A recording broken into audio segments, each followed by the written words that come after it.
good couple of days practice since the last game?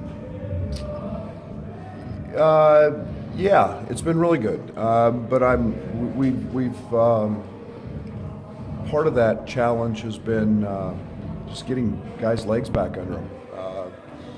We've had we were hit pretty hard with that bug, and guys missed 3, 4, 5 days of practice. We tried to play Mark Smith the other night, and really had to play him out of necessity, more minutes than I wanted to, for a young man who hadn't been in practice in 3 days, and then he had another setback, with it, and the vomiting and all that has reoccurred. So he was back somewhat yesterday, trying to get his sea legs back under him again, and will be out today. So getting LaRon's strength back up and Mark Allstork's strength back up. Those guys were the ones hit. Matisse was hit as well, but it's been positive from that standpoint. We're getting bodies back in practice, and we're able to work on a few things. So yeah, we've been productive that way. Not to make it sound like an excuse, but how much did that affect you guys the last couple of weeks? Well, when it takes 2-3 days to get out of shape, and LaRon had it at Minnesota. We had to take him to a doctor, a physician in Minneapolis. Fighting all that chest. He said it felt like a gorilla was sitting on his chest, and then we had Mark Allstork throwing up before the Michigan game in the locker room, and anybody who's been sick knows how bad a feeling that is, and it zaps your energy, and you're not eating, and I think we had LaRon lose 7 pounds, and Mark Allstork was at 6, but it's something that it takes its toll, and it adjusts, and we're not an extremely deep team anyway in terms of we got 11 guys on scholarship this year, and so that's where that impacts you a little bit. So it hurt us. That's not an excuse. Our sustainability has got to be better regardless of who we got in there, and we played awfully well. I mean, LaRon played, I think, 5 minutes at Minnesota in the first half, and we were ahead, and didn't play much in the first half the other night against Iowa, and we were okay. So guys are stepping into it. We've got to be able to sustain good basketball for a good period of time, and not just play so inconsistent. How many guys is it still affecting? I think we're getting pretty close. Mark Smith's probably the one that it's been impacted the most. But knock on wood, yeah, I hope we're kind of through with that. We've deep cleansed the building many times, so I hope we're through it. You got shots to fall against Iowa, which is obviously better than the alternative. But just how does that maybe change the dynamic of your offense, where you're not just relying on maybe getting the ball inside or? Yeah, I mean,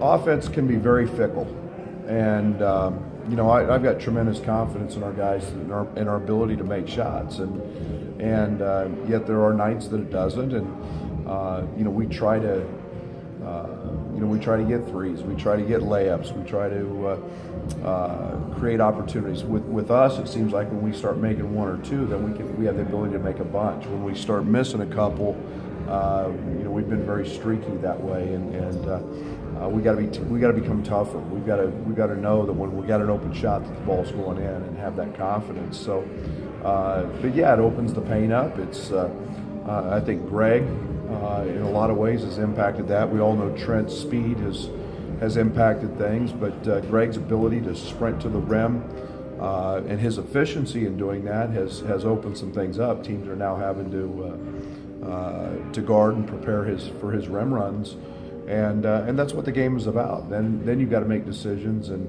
you find AJ, you find Michael, you find Mark Smith, you find those guys in open areas, and those guys are all good shooters.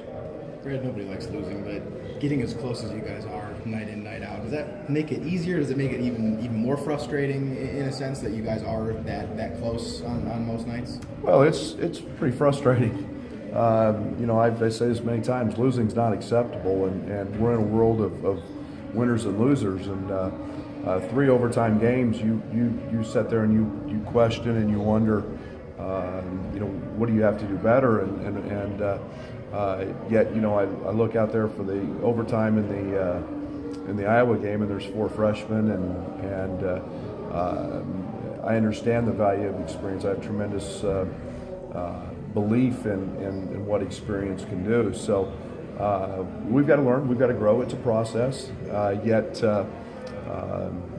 To lead at Michigan and to do those things, it does take consistency, and that's ultimately what we're striving for. And we've got a bunch of guys who want to win.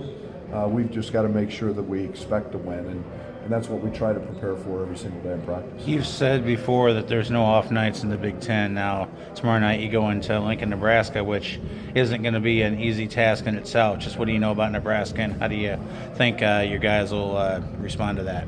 Well, I know one thing. Got a lot of experience with Nebraska in terms of my days back in the Big 12 and Big 8, and I know they're extremely well coached. I know they're playing extremely well right now. They've got a veteran guard that leads them. They've got the ability, a unique ability to play with 5 out and play Copeland and play Roby and play those guys. And really spread the floor and cause you problems, and then they can play big. And they're a very sound team defensively. Tim does an incredible job coaching. He's, I think, one of the better coaches in the country. And then I know the other thing, there's going to be 15,000 there. They've got an incredible new building, which I'm excited to see. I was in the old one, I was in Devaney, so excited to see it here. I've heard a lot about it, but I know good, bad, or indifferent, Nebraska fans pack that arena and makes it a very, very difficult home court. Early in the season, fouls were a little bit of trouble for you guys. You had 2 or 3 guys foul out against Iowa. Was that just a blip, or is that a trend you're starting to see again? We commit silly fouls. We commit fouls that are unforced, and those are the ones that again, we talked about in film session in our post game. Kipper missed a layup and turns around and just hacks the guy. And those are the frustration and the maturity fouls that you can't have. And we've got to stop that. We can't put an opponent on the line in our building. Can't have them go to the line 40 times. But too many unintentional, or maybe they are intentional on our guys' part, but too many fouls that don't affect the play. We fouled the shooter again, and just those things that we've got to become more intelligent with. We can't do that, and you give major college basketball players an opportunity to go to the free throw line and make free throws, and then let Bohannon go. Mark Allsworth commits 2 silly reach fouls, and he's getting called on it every single time.